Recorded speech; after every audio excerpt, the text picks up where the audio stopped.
Jacob Suarez, who is the face behind the YouTube channel Biggieclean. Imagine any type of traumatic scene, whether it's a death or someone struggling with their mental health. We clean up all the stuff that kind of gets left behind. A large part of the business is hoarding cleanup, extreme clutter, extreme hoarding. Sometimes people would be surprised to learn that hoarding is actually a problem with discarding of things. They want that catalog of their entire life history. And when they are in a position where they have to let go, it's almost like losing a piece of themselves that they've attached to their belongings. So that's why it's like, when you're trying to talk with family members about, let's get rid of this stuff, like a lot of people don't understand that they've personally attached themselves to that stuff. And that's in a way sacrificing a part of them. And that's a difficult thing to do.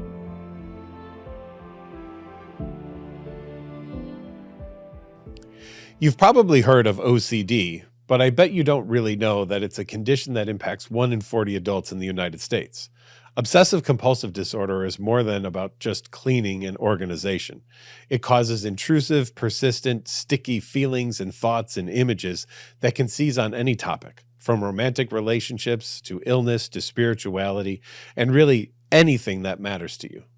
Now, this can cause significant anxiety and guilt and shame and disgust and whatever uncomfortable emotion it may grab onto, and it may make it hard to function in day-to-day life.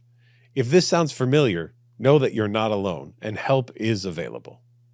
I'm a licensed clinical psychologist with 25 years of OCD treatment experience, so I know how scary these symptoms can be, but I also know that they can be managed with the right type of treatment. This is why I lead a team of top-tier clinical experts at NOCD. NOCD is an online platform offering specialized, accessible, and convenient OCD treatment. My team and I have helped people take back their lives from OCD through specialized therapy that's covered by insurance. To learn more about OCD and effective treatment, head to NOCD.com. That's NOCD.com. You deserve to live the life that you want to live, and not the life that OCD wants you to live. And also, don't forget to subscribe to our YouTube channel so that you can stay up to date on our latest podcasts and webinars. Now, on to today's episode. Hi, everyone, and welcome to another episode of the Get to Know OCD podcast. I'm Dr. Patrick McGrath, the Chief Clinical Officer for NOCD, and today I have with me Jacob Suarez, who is the face behind the YouTube channel Biggieclean. Jacob, how are you? Hey, Dr. Patrick, I'm doing pretty well. Thank you so much for inviting me on the show. Well, and thank you. And I know that there's a lot of interest in your channel, watching you go into places, do cleanings. Why don't you tell everybody, for those who haven't seen it yet, what do you do and how did you get into this in the first place? Yeah. So I was 18 years old when I first got into, it's called the crime and trauma scene cleaning industry. So imagine any type of traumatic scene, whether it's a death or someone struggling with their mental health. We clean up all the stuff that kind of gets left behind. So blood and bodily fluids is one. A large part of the business is hoarding cleanup. So gross filth, extreme clutter, extreme hoarding. We help families reclaim their homes and their lives and their relationships. So, yeah, and that's interesting because and having been one of the therapists on Hoarding Buried Alive, it's interesting to see the range of sometimes what they called hoarding. And I think sometimes on some of the shows, it was beyond hoarding. It was almost something that we would call squalor or Diogenes syndrome, where people just have no ability to care for themselves or anything. And garbage would just be left anywhere that it was, or maybe they'd been through some kind of significant traumatic experience, and that led them to the point that there was no change, no motivation, or feeling as if they could handle anything at all. And they suffered, and their residents suffered too. And I'm sure you hear many interesting stories about why people's homes maybe look the way that they do. Yeah, no, absolutely. I think it's interesting you brought up that difference between hoarding and squalor, because I've definitely seen that. On the lower end of the spectrum, we what we call it is depression pits. So people that just have a little bit of clutter, a couple of trash bags here and there. And then we have the hoarding side of things, where they're just overly collecting and not able to get rid of most of the belongings inside their home. And then towards the end of that extreme is just straight trash, extreme squalor, biohazards filling up the facilities, and just no clear way out of the house unless you're climbing on top of garbage and trash, with really no inherent value in many of the belongings. So it's been a really fascinating journey trying to understand, the physical implications of those situations, but also the mental and psychological history of how someone even gets there in the first place. So. How do people reach out to you? How do they find you and bring someone in to help them deal with this, from what you say as the depression fits all the way through the squalor? Right. So there's a handful of companies out there that do this type of cleanup on a national level. So they just have content on the internet, talking about hoarding and biohazards and what friends and families can do about it. So through Google search, people find these companies. For me personally, people, maybe they stumble across my videos on their For You page. Maybe they're, sorry, got my cat going crazy over here. I thought I heard a cat in the background over there. She's such an attention hog. She just wants to be the center. But no, You don't people have find me. 25 cats, do you? Oh yeah, no. We keep it down to one. My wife wants to get a couple more, but I'm like, I'm okay being a single cat dad, So it's pretty good. But yeah, a lot of families and friends, they come across my social media content because it just came up on their For You page, and they either recognize that there's someone that they love that is living in a somewhat similar situation as to what I show on my channel. And so they reach out to me through Instagram and YouTube, just asking me for help of like, hey, what should I do next? How do I get this ball rolling and help them get the care that they need? So I know when introducing the treatment of hoarding, it can be difficult, right? I've often said in lectures, if I were to knock on the door of someone with OCD, they would often say, "Thank you for coming. I really would like your help." And if I knocked on the door of someone who has hoarding, they would often say, "Please get off my porch." Right? That there's this really enmeshment into the stuff that someone with hoarding has. How have you seen that different from the person who's maybe suffering from a bit of depression and has just let some things go? Those who have hoarding and who are really enmeshed in those things and don't want to let something go, versus people who are experiencing things on that end of squalor. mm, that's a really good point, because we've noticed the same thing when it comes to more of the extreme collection and hoarding, and even a lot of the squalor. It's a huge lack of recognition that there's even a problem in the first place. They've had plenty of friends and family, mention to them, but when you just ask them about what's going on, they just don't see it as something that is a big deal or needs to get fixed. And then on the other side of that, people that are more in the depression pit, um, they're still at the stage where it's like, I know I'm not going down the best path I could be right now. There is that desire for improvement and change, and you can see that, and we can really work with clients in those type of situations and help get them the results that they need. So we have a higher success rate with situations like that compared to family really bugging the hoarders that really want them to change, but they don't want to change themselves, right? So that's a very tricky balance to really work with. Yeah. Years ago, people would always still blame the Great Depression, the reason people are hoarding. But most people now who we work with are hoarding weren't even alive during the Great Depression and came along much farther after that. What are the reasons that you see among the people you work with that lead to some of the conditions? It could be a mental health condition. It could be an incident happened in the family. I don't know. I'd be interested to hear what are the causes that you've gleaned from the work you've done so far, and why people's homes For become the sure. way they are. Yeah, I'd say there's three main reasons. One of them, a death in the family, a loved one Okay. dies. Some type of traumatic situation happened in their life. They got a divorce, a series of unfortunate events happened, and the way they coped was through stuff. And they started collecting things that made them happy. They found joy and purpose in their belongings, and unfortunately, that started consuming them.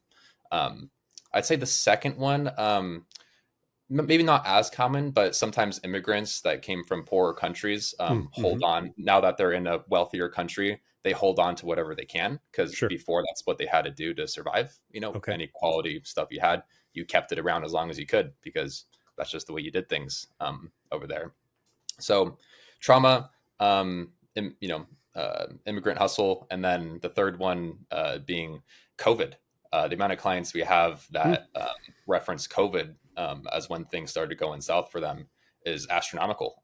Like business really picked up, unfortunately, post COVID, because I don't know exactly the psychology behind it. I think people really feared the future with like, toilet paper was like all of a sudden not available. So whenever there's toilet paper, make sure to stock up because you don't know when that's going to leave, Right. So it possibly could have created a fear and an urgency that at any point the world can shut down again and lock up and I'm going to be left stranded and the stores are going to close and I won't be able to get around. Those kind of rampant racing thoughts start coming through. So, I've been in homes where there are thousands of those grocery plastic bags just lined up on hooks on walls going into the basement or in the pantry, and bags filled with bags that are in larger bags and everything.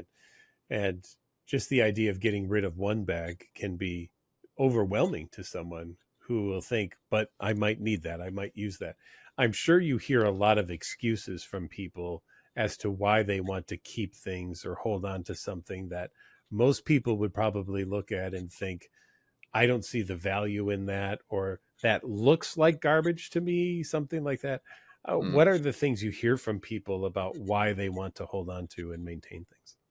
Yeah. Well, right off the bat, I think two really come to mind. The first one is, what if I need this one day, right? Hmm. You never know when you're going to need another broom or another dustpan. It's better to have multiple instead of one, just in case. You never know. So we hear that a lot, but that's usually taken to the nth degree, where they have 30 plus of them. And I think part of it is the ADHD. Maybe they forgot they already had some, or it's with hoarding, it's lost. It's buried somewhere else, so it's not right in front of you. You don't know where it is. Got to make sure I have one just in case. And so that's kind of how that snowball keeps piling up. And then the second one, with like why people don't want to get rid of stuff. Or the yeah, the excuses that you might hear about why people will want to hold on to something. Mhm. I think it's the personal attachment to it. Mhm.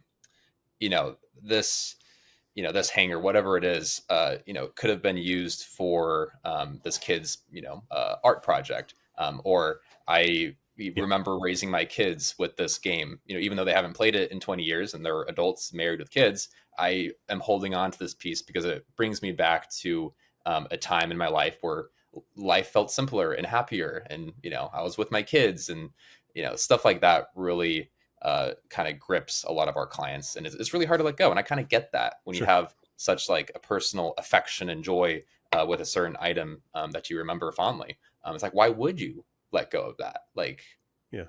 that makes me happy, So, Sometimes I see an interesting creativity in the minds of people who hold on to things, who do believe it will be useful someday.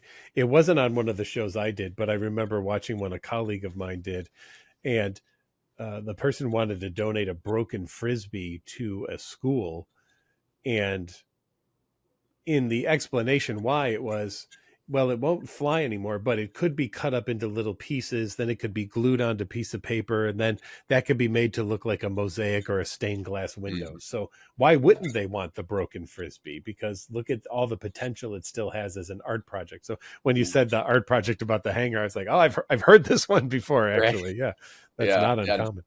That's an interesting point of view of it. It's like they have an endless imagination of possibility with what we might view as trash. They're Yes, like, oh, it could be used for this, this, and this. So correct. they're hyper conservative and resourceful, if you think about it that way. But obviously, when it comes to the point of damaging your health and wellness, and relationships, that's when we have a problem. But yeah. Yes, you can definitely do things to a fault, which is for sure. And when the home is no longer being used as a home, but it's become more of a storage space than a home, that's that's an issue, of course. I don't know if have you ever seen the clutter image rating scale at all that we use in the hoarding field? Uh, I'm familiar with a couple of different scales. maybe not that one specifically. It's an interesting one because it shows pictures and it's in the public domain, so you can get it.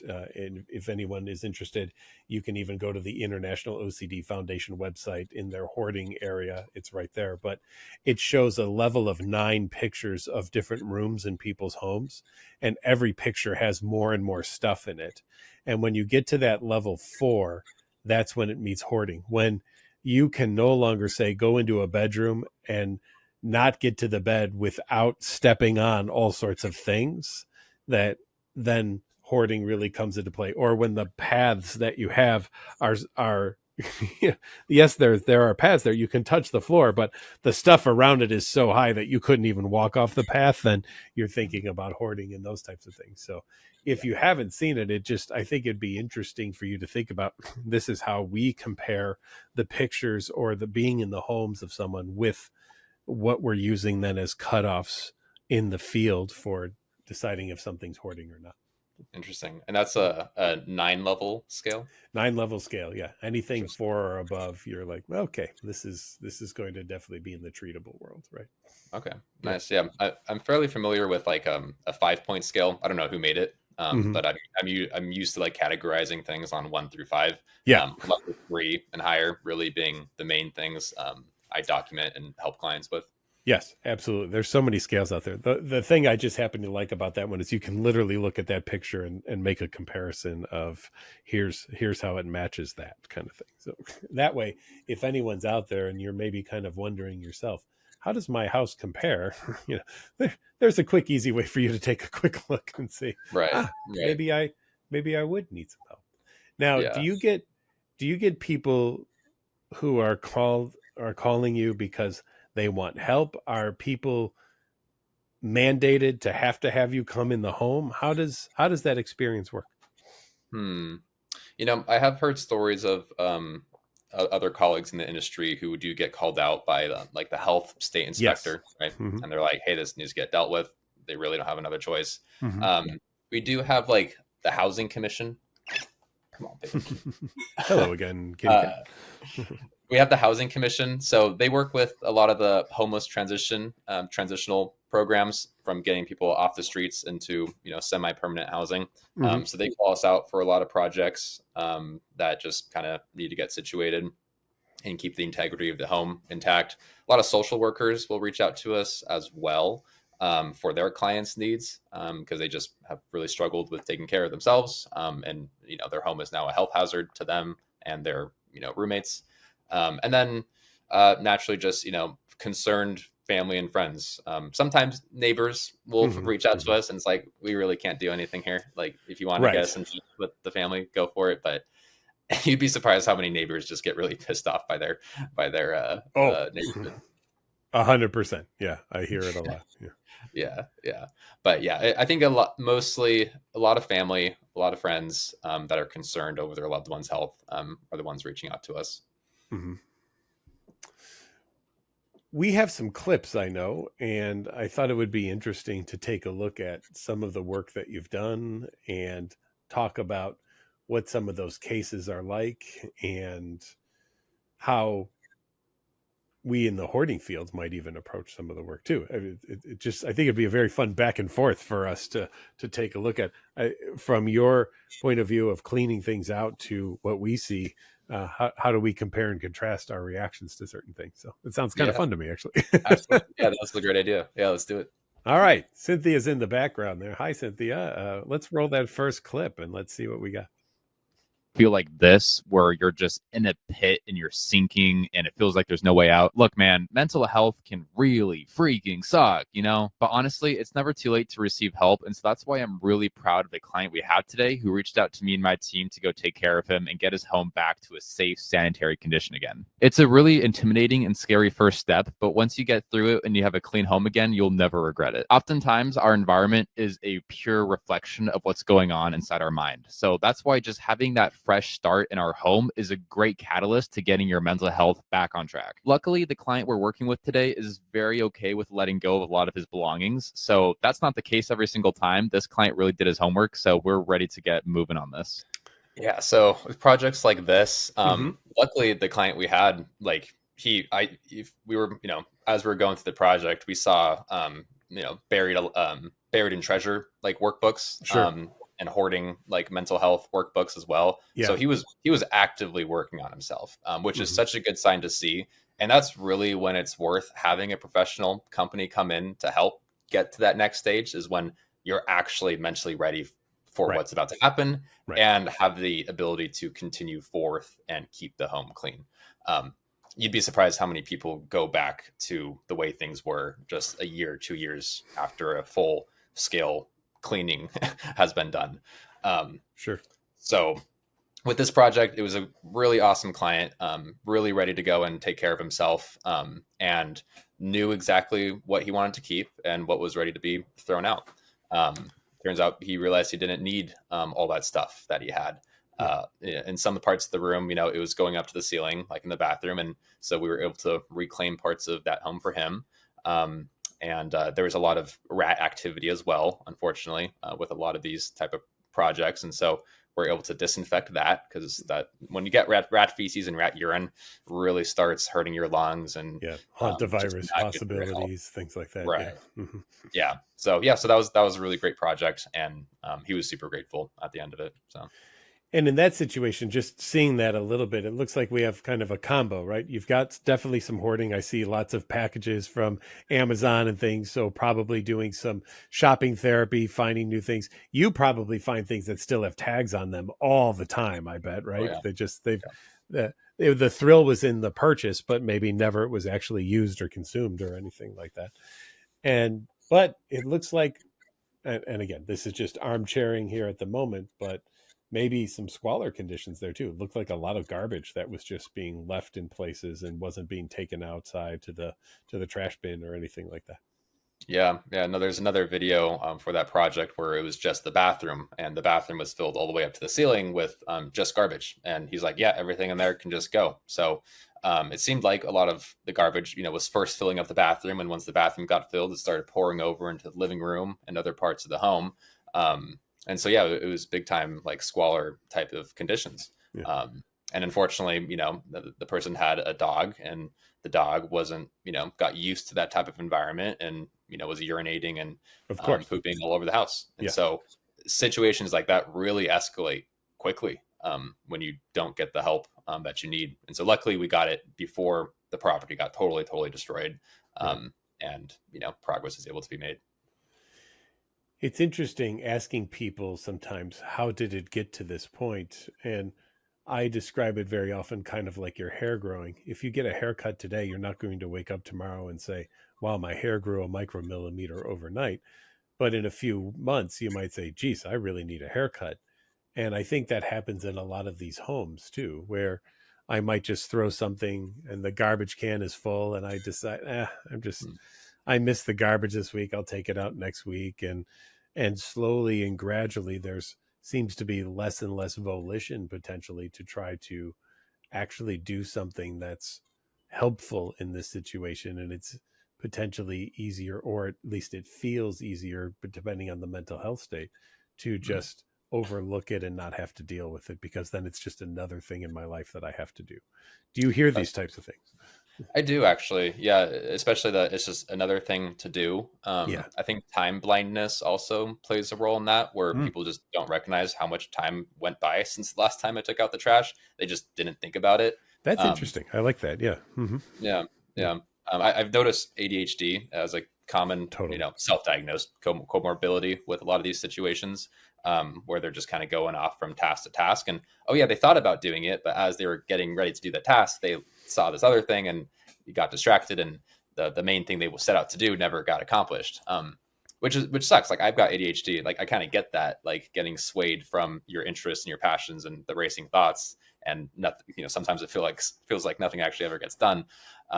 So that's a very real challenge a lot of people kind of go through. So Yes, when you're cleaning and then you find a shiny object and you stop cleaning to pay attention to the shiny object and you get so absorbed in the shiny object, it's not good, right?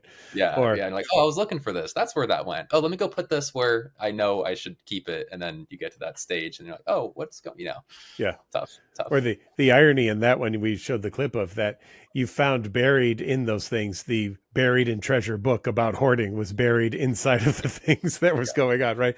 So I'd love your take on this. One of the things that I often say about people of hoarding is best of intentions, but poorest of follow through. Yeah, Right? I think that sums it up quite well. You know, I love a Southern phrase. I'm fixing to get ready to do it. Right. I'm fixing to get ready to fix those lawnmowers in the backyard and give them away to neighbors. And I've got 12 of them. And one of these days I'm going to do it, but I'm not quite ready to do it yet. Right. Yeah. Yeah. Especially when they see value in it. And to be Yes. honest, a fair amount of items do have value in it, and they could theoretically sell it. And a lot of them plan to sell it. But it is actually a decent amount of work to go and take it out, clean it off, take a picture, post it on Facebook, negotiate with the person who wants to get it, set up a time to meet to pick it up. That's kind of where things kind of get lost from. I want to sell it. It's got value, but actually getting it out of the house and selling it is a whole nother thing. So, right. Yeah.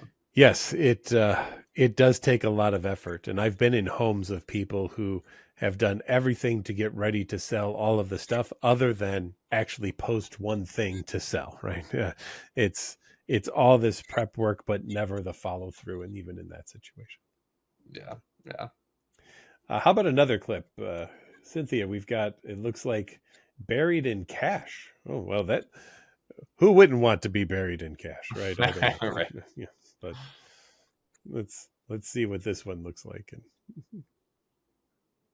To find needles in a literal haystack here. We've been tasked with cleaning up this level 4 hoarder home for one of our clients, and he has got hella cash buried all throughout the property. But let me give you guys a quick tour first. This is the living room I'm standing on top of right now. It's a good 4 feet off the ground, so it's a good to kind of show the whole property here. And this is the perspective from the dining area.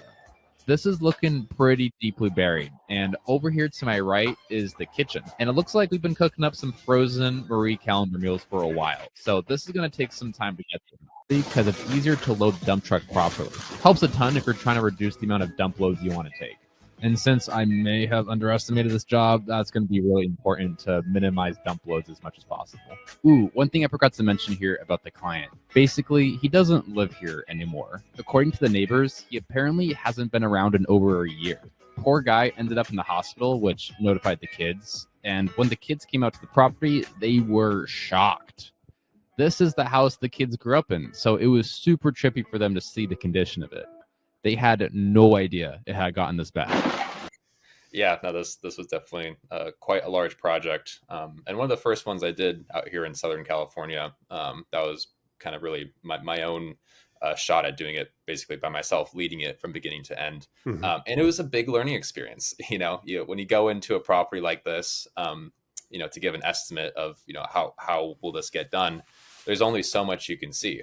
When you start removing furniture and it starts going deeper and deeper and it's more compressed, there's just stuff you didn't see because it was so deeply buried. So that was a very large learning experience for me, is to however long you think it's going to take, add on another day, just to be safe. Sure. Because there's more to it.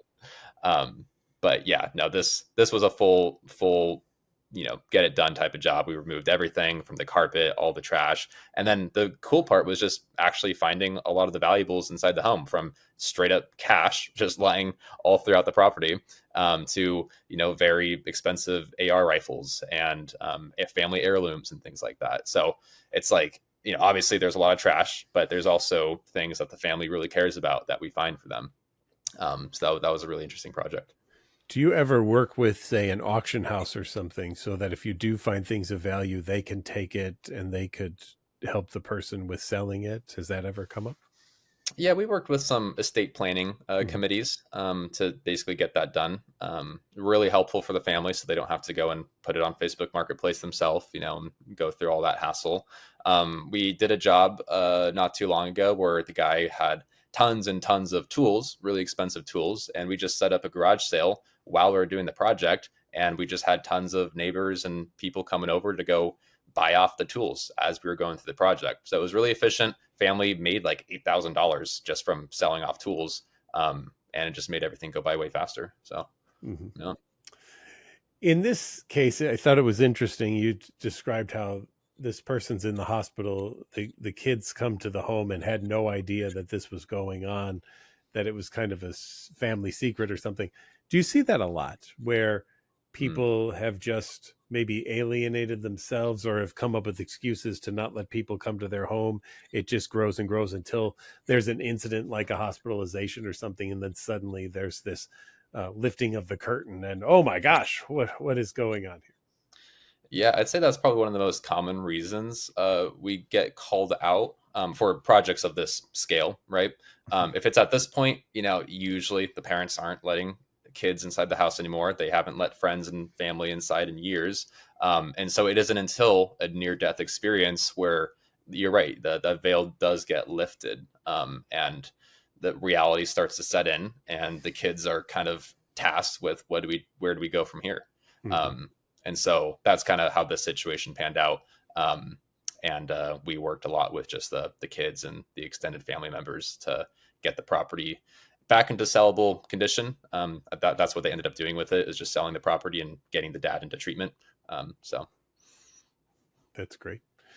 And again, in that situation there, boy, there's looking at that, you would think people without some kind of mental health condition wouldn't be living like that, right? That there's obviously something going on that leads someone to somehow just overlook or accept that living in this kind of condition is okay, something that I choose to do. So I think in many ways, I'm glad to hear from what you're describing that people are getting help also in these situations, and it's not just clean it out and then take it over again. And remember, don't do that anymore, because we know, like yeah, you said, after big cleanouts, that's not a guarantee that the person is done with this condition and it'll never happen again. In fact, fairly often it goes right back to what it was pretty quickly if there's no other kind of intervention in these situations.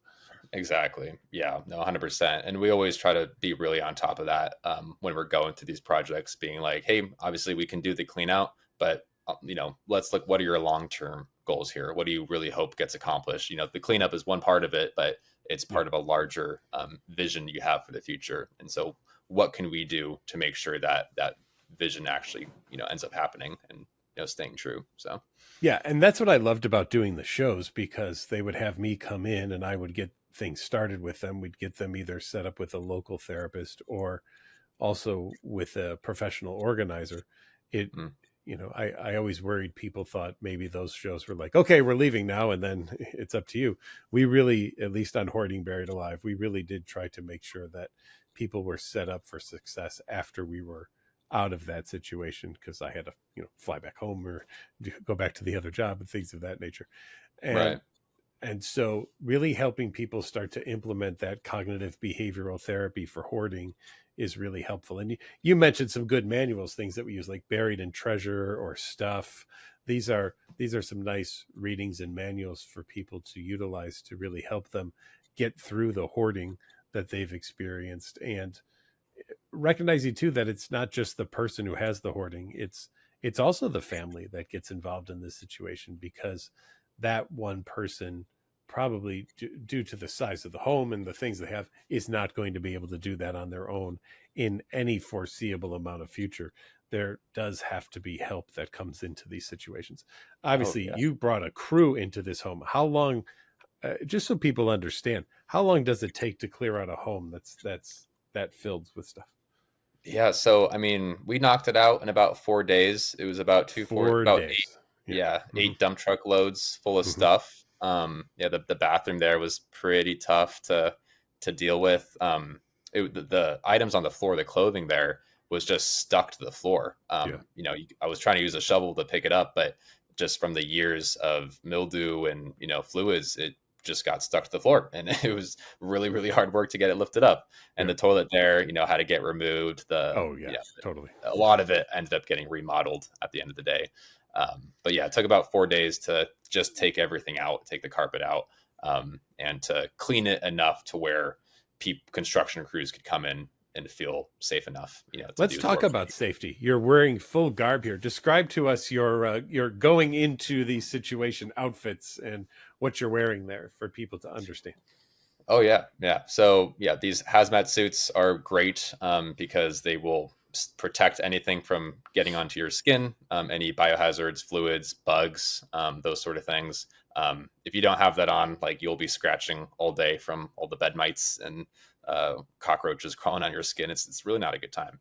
Hmm. So I wear that. The respirator is just critical for me just because Yes. the odor. I really can't work efficiently with the odor that's often present in these homes, and the respirator will just filter out all of that. Obviously, it protects all the other micro pollutants from entering your lungs as well.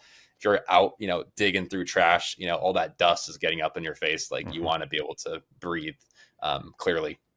So respirator, hazmat suit, gloves, obviously protect your hands, um, and then booties, to protect your shoes and keep that all secure. Those are the main things.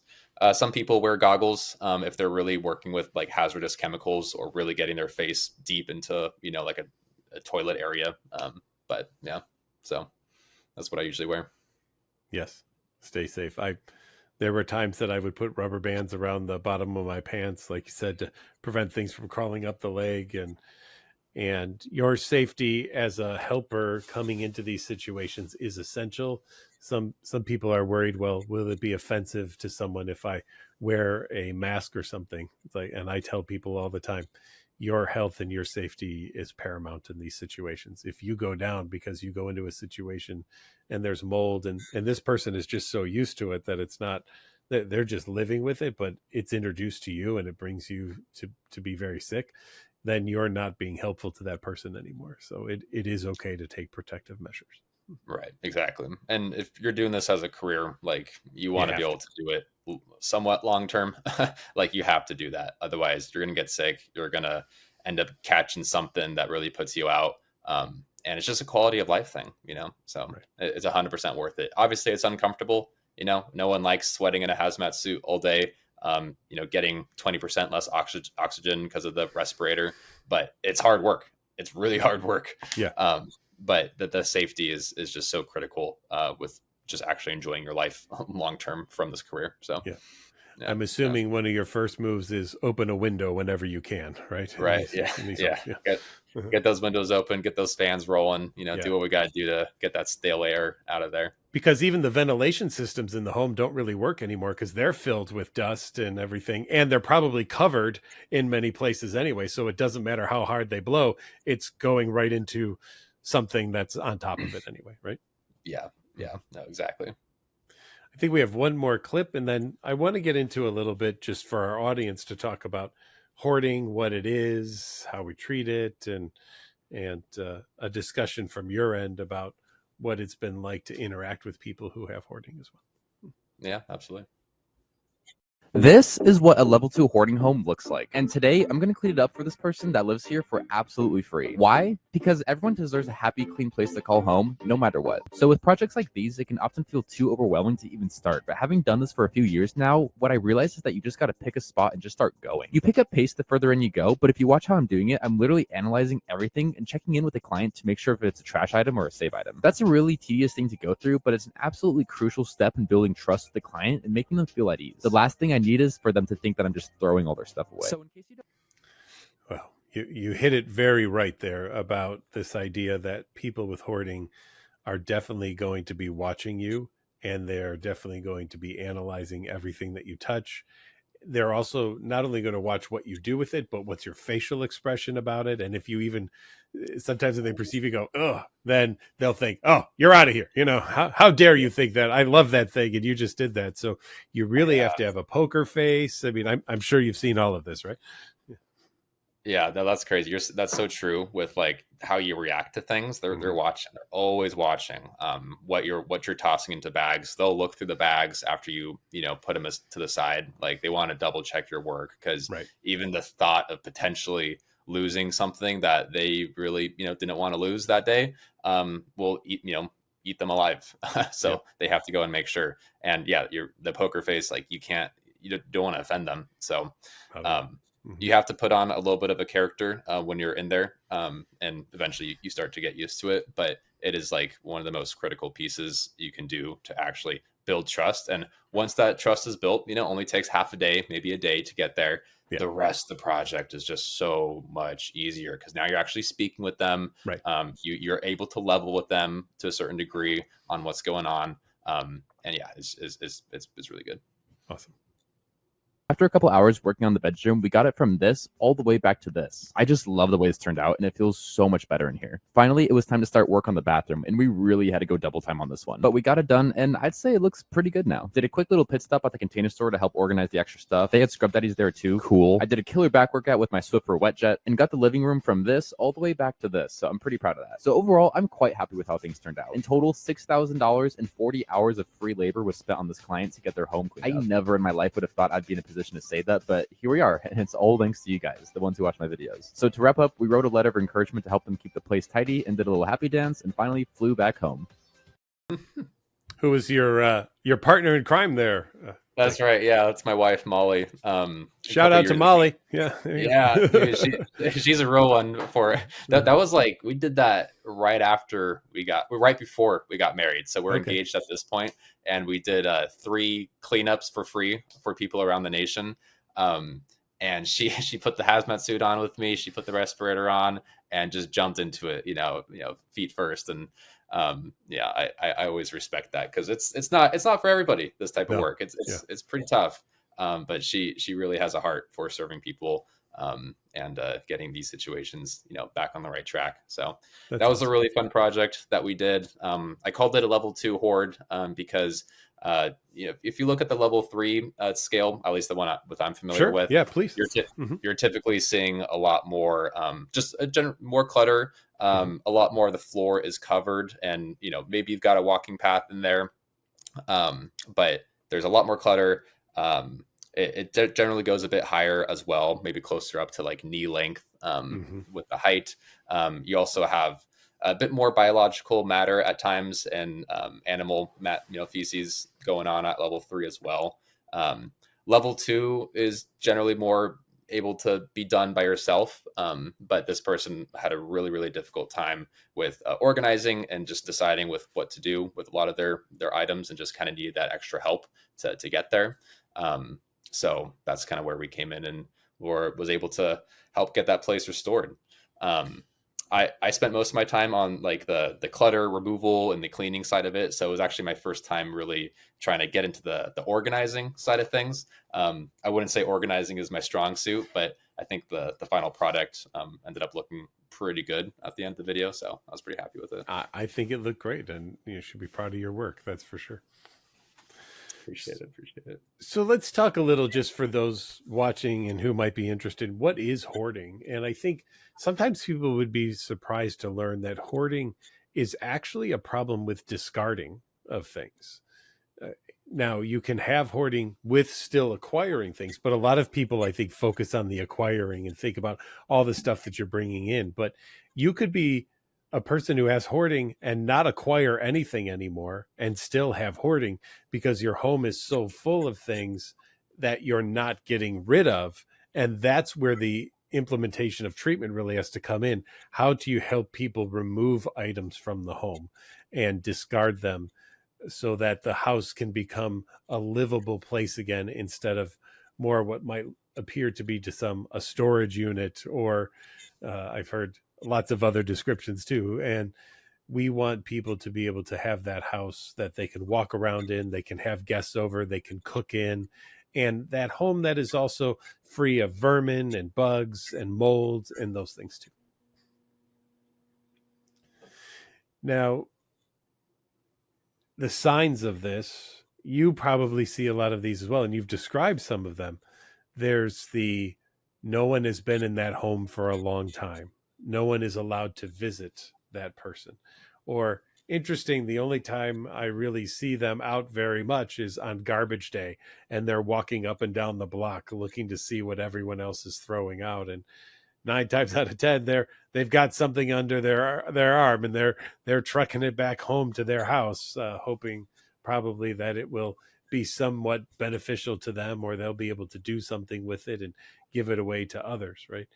And other things that I've noticed for hoarding is very often the windows are never open, right? Part of that might be you can't even get to them anymore, but either the shades are drawn around the entire house so that no one can peek in and see all of the stuff that's going on there. Or if the window is open, it's got so much stuff to it that they couldn't even reach it to open it if they want. They probably have to go outside and open it if they really wanted to open it, not on the inside. And when someone is just consumed with their stuff and that becomes the most important thing in their life, there's this danger of leading into this hoarding experience that people will have. So the other thing that comes along with that is people with hoarding usually have some pretty low insight into the experience. Again, they could look at it and think, oh, I just need a few hours and I'll straighten it out. And yet Jacob could go in with a crew and it would take them a minimum of 40 hours of work together, right? Combined to be able to clear this home out. So individuals with hoarding just don't see things the way they are. We might look at it and see it as junk, and they might feel like it's a Picasso, right? It's got such an amazing feeling to them, and there's this notion also for people of hoarding about the tangible experience of something. What if someone wonders, what did a In-N-Out burger cost in 1973? Well, I've got a receipt for that somewhere. I'll within a few weeks I'll be able to find that for you and let you know. I could also look it up online and probably find it within 5 seconds, but that just doesn't have the same feeling though as knowing that, wow, but wouldn't it be cool to actually see and touch the actual receipt from 1973 from the burger place, right? And just to have it. And what if you thought that was really cool? And oh, that would just warm my heart to know that you felt so good about the fact that I'd saved something and I have this thing. So there's the executive functioning aspect about how do I organize things? Can I get things organized? Putting things off till later to organize it, not actually seeing it for what it is. There's the joy of having something. There's the fear of, if I don't have it, I won't have the memory of it. Why do I still have all the baby clothes for my children who are now over 60 years old? Because I never want to forget what it was like when they were babies. So I still hold on to all of those things.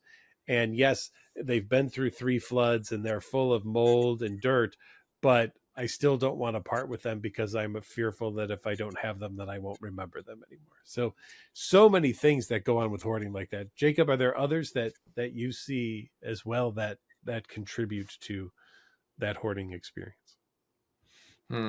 As far as like the felt experience that they go through. Yeah, well, one that I think about what you said. When a relative dies, there seems to be another one that always inherits all of the stuff, and you've probably had to deal with that too, right? That if we don't keep this as a repository of the things of the past, then they'll be lost forever, right? Have you seen Yeah. that? Yeah. Yeah. No, you definitely get a lot of clients who they want that catalog Yeah. of their entire life history because that's their life. That's where their time and energy was spent. And losing that, getting rid of that is almost like sacrificing it to a point. Like they own it and they have the physical manifestation of owning that past history. And when they are in a position where they have to let go, it's almost like losing a piece of themselves that they've attached to their belongings. So that's Yeah. why it's like when you're trying to talk with family members about, let's get rid of this stuff, like a lot of people don't understand that they've personally attached themselves to that stuff. And that's in a way sacrificing a part of them. And that's a difficult thing to do. So. Right. And hoarding can be related to other things. It's in the OCD and related conditions. So there could be obsessive compulsive disorder along with hoarding. You, Jacob, have described about the depression that people can experience and maybe just the lack of motivation to get up and actually do anything. And then as the stuff grows, it gets harder and harder to even deal with it because where do I even begin? And just having to figure out where to start can be overwhelming for folks. So they just don't start at all. You may have people who've been through traumatic experiences and they literally use the hoarded things to build a wall of protection around them. Like no one can ever come in here and this will always be my safe place. And this stuff protects me from all sorts of other people. Some people even build booby traps to get into and out of their homes of the hoard so that it literally is this fortress that they have. And people have died in these situations where things have shifted and stuff has fallen and people have been crushed like that. And it's really dangerous. There's even some studies in Australia that talk about while fires occur in hoarding homes at a rather low level, the amount of life lost and damage to property is significantly more in those situations than it is in any other type of fire that the firefighters have to go through. So we know that it is a dangerous situation and that things may be happening in people's lives that are getting difficult, but I'm thankful, Jacob, that they have someone like you that they can reach out to and who will offer them help and encouragement and some kind of assistance so that they can get a start on moving in the direction that they want to go. 100%. Yeah, it's a very complicated, multifaceted issue, and there's no one size fits all for everybody. And so that's what I really hope to do with the channel, as to kind of be that starting ground of, if you know something needs to get done, start here, and it can help guide you in whatever direction might be most appropriate based off of your situation and circumstances. So, Dr. Patrick, I did have a question for you. So, Awesome. as you know, a large part of my audience, they personally know someone or personally care about someone who's going through extreme clutter, hoarding, squalor, things like that. Um, and they care about them a lot. They want to do something to help, but obviously approaching someone you care about their home and the filth that they may or may not be living in is a really, really difficult conversation to have. Yeah. You've been doing this for quite some time. I'm curious to hear your thoughts on maybe some of the best approaches, maybe some frameworks, maybe a script, if you know one, of something someone could say to their loved one who is in a bad situation, and they just want to let them know that they're here to help and want to help them make progress. Well, a great question. Thank you for bringing that up. And I think the genuineness in the situation is really important. It's approaching it with love and encouragement instead of, oh my God, what a disgusting place this is. How can you live like this? I can't believe it. I'm going to call the police on you. That's a great way to have someone never speak to you ever again for the rest of your life, right? So the opposite, the I'm concerned. I see what's going on here, or I know that you won't let me inside, but I can see a little bit past you and what's happening.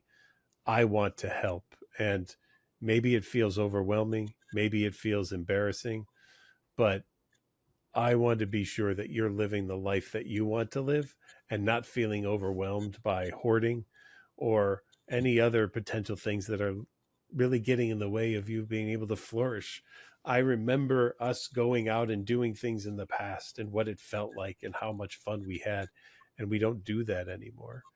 And be that you're feeling down, you're feeling depressed, maybe it is hoarding. And I know not everyone likes to hear that word, and I don't throw that around lightly, but know that I want to support you and I can help you and get you connected to people who are trained in this, who can really help. And sometimes then just being able to leave it like that, because the person may not be able to give you an answer right there, and that just the fact that you brought it up might feel a little jarring to them, and they're like, well, and the hemming and the hawing.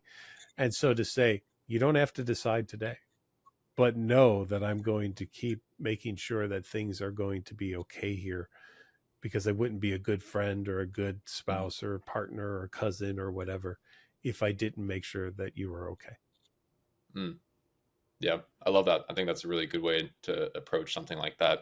And maybe, my other question here was, maybe that's not something that a family member or loved one could even say, but how would you introduce the idea of professional help, whether it be therapy Mm-hmm. or something else? Because therapy has a stigma to it. Sure. Like, what do you mean? You think I should go through therapy? Like, check yourself. Is kind of Yeah. the general reaction to it.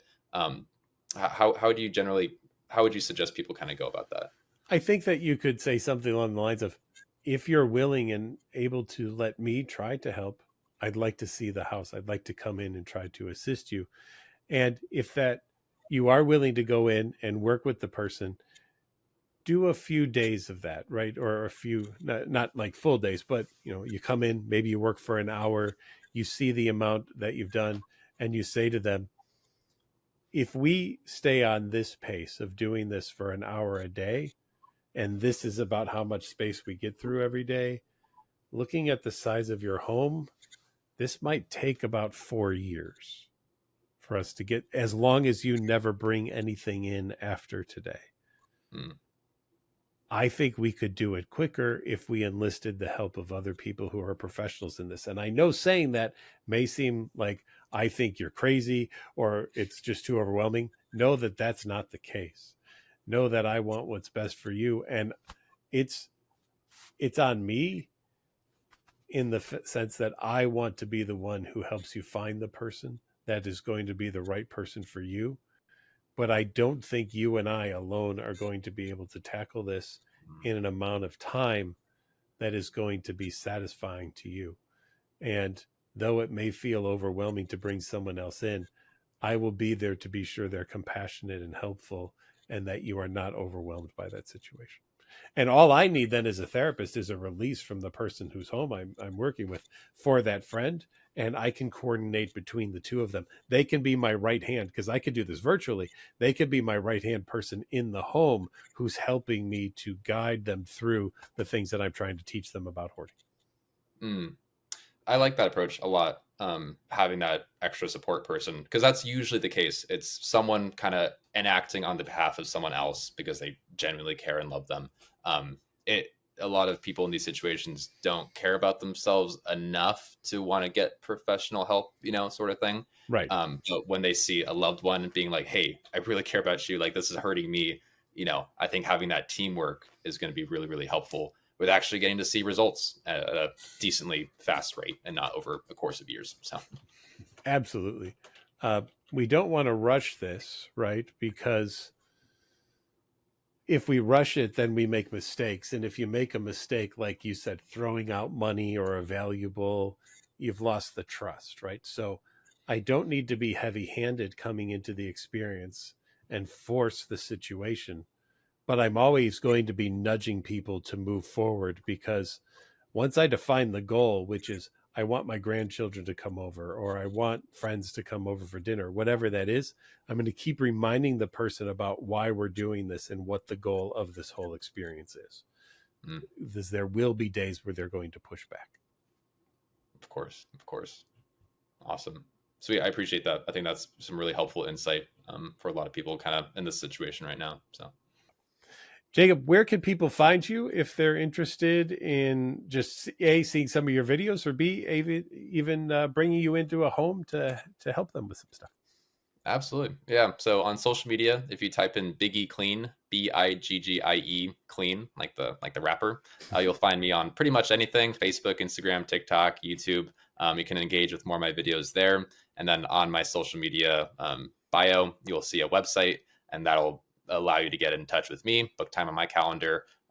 It's totally free to get in touch with me and have a meeting. I generally like connecting with my audience and helping in whatever small way that I can, whether that means coming out to see if we can help clean up your home, or if it's just guiding you to someone local in your area that could help you with accountability or a community, support group. There's tons of support groups available for family members and hoarders themselves on how to progress and move forward. There's a ton of help available, and I'd love to help any way that I can. Awesome. Well, thank you, Jacob, for being here today. We really appreciate it and the insights and the videos that you've shared with us very much. Absolutely. Thank you, Dr. Patrick. Appreciate it a lot. And thank all of you for watching the Get to Know OCD podcast. If you're looking for help for OCD or related conditions like hoarding, check us out at NOCD.com. That's NOCD.com. And remember, take care of yourselves and each other. Be good out there. We'll see you again in another episode of the Get to Know OCD podcast soon. Subscribe to our NOCD YouTube channel for more.